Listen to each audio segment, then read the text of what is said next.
Mengusung tema Jalur Rempah dengan tagline Rempahkan Bumi, Pulihkan Dunia, Pekan Kebudayaan Aceh atau PKA ke-8 resmi dibuka pada 4 November 2023 lalu.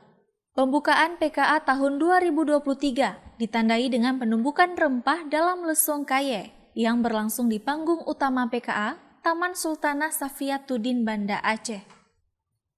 Dihadiri oleh unsur Forkopimda Aceh, Deputi Revolusi Mental Pemajuan Kebudayaan dan Prestasi Olahraga Kementerian PMK, Didik Suhardi, PJ Gubernur Aceh, Wali Nangro Aceh, serta kepala daerah dari 23 kabupaten kota. Pembukaan event 4 tahunan itu diawali dengan penampilan seni seperti Rapai Pase, Mersing Band, serta penyerahan piala bergilir dari pemenang PKA ke-7 yakni Kabupaten Aceh Selatan kepada PJ Gubernur Aceh. Kepala Dinas Kebudayaan dan Pariwisata Aceh Almuniza Kamal mengatakan, tema Jalur Rempah pada PKA tahun ini diharapkan dapat mengembalikan masa-masa kejayaan rempah Aceh yang mendunia.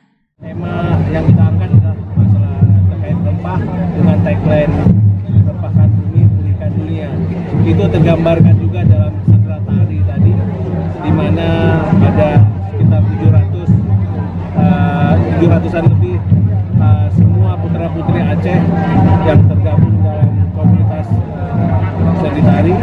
Mereka menampilkan seluruh rangkaian tema yang mengangkat isu tentang Aceh masa lalu, Aceh masa kini, dan Aceh masa depan. Dan saya berharap tagline Rempahkan Bumi, Pulihkan Dunia, tema besarnya tentang rempah, mengembalikan kejayaan Aceh masa lalu dengan jalur rempahnya sebagai serambi rempah Nusantara.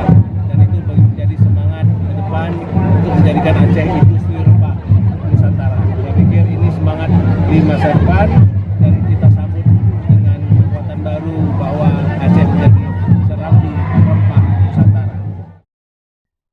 Perhelatan PKA ke-8 berlangsung selama 9 hari dari tanggal 4 sampai dengan tanggal 12 November.